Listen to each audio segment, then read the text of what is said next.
So the beans are ready in the garden and we want to make some lacto-fermented pickled beans, kind of the old-fashioned way, but I'm gonna go find my kids and see if they'll help me. Can you help me in the garden for a minute, dude?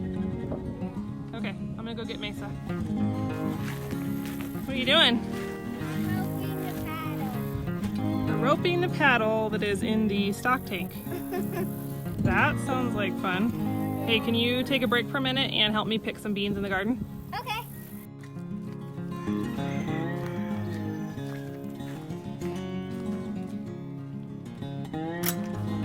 Hey guys.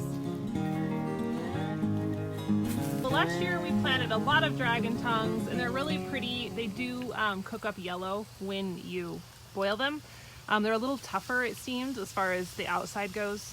So this year we went with just a regular heirloom, old-fashioned green bean, and I think these will be a little more tender.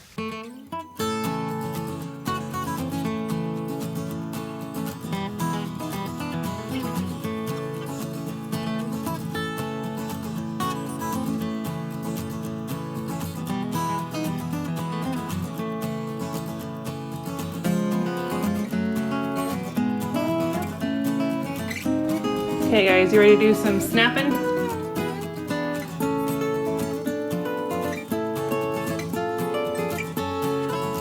So lacto-fermentation is an old-fashioned type of pickling. Now with vinegar pickles, we let the acid of the vinegar help preserve, whereas with lacto-fermentation, we're letting the natural fermentation process create the acid that keeps the food from going bad. Now the key is the right amount of salt. Too little salt and you're going to allow all the nasty bacteria to develop in your jars, and too much salt, you'll kind of kill off the fermentation process and you won't get any fermenting happening. So now that we have our green beans ready, it's time to start putting them in the jars. So I'm starting off with a 2% brine, and that's just kosher salt in water. And I added 1 tablespoon of kosher salt per 2 cups of water, and I'm just letting it dissolve in this jar. Okay, so now we have our brine made and dissolved. We're just gonna start adding our spices and flavorings to the jars. So you don't have to add anything other than beans and salt water, but I like to add, of course, some dill and some garlic and things to make it taste even better. So here's what I'm gonna add. For each jar, I'm gonna add a clove of garlic, about a teaspoon of peppercorns, a bay leaf, and 2 heads of fresh dill.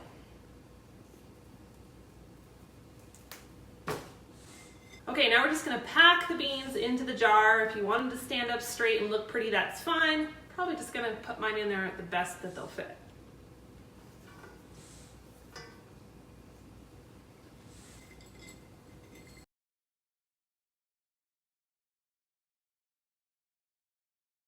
We have our green beans now packed in there pretty well, and now we're just gonna pour our brine over the top of the beans.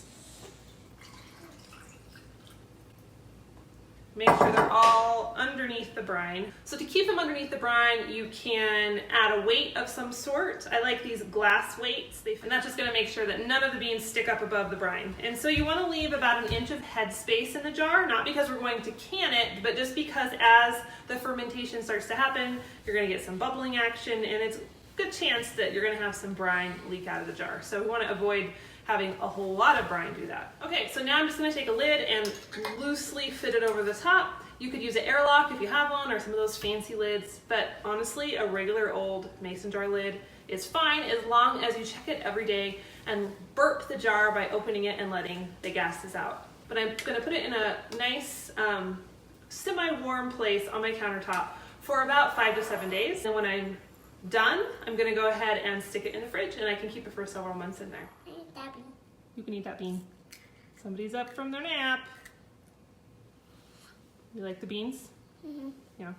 Now the cool thing about fermented foods like sauerkraut or these dilly green beans is they're really good for your gut. So you got some probiotic goodness in there, and they taste really good too.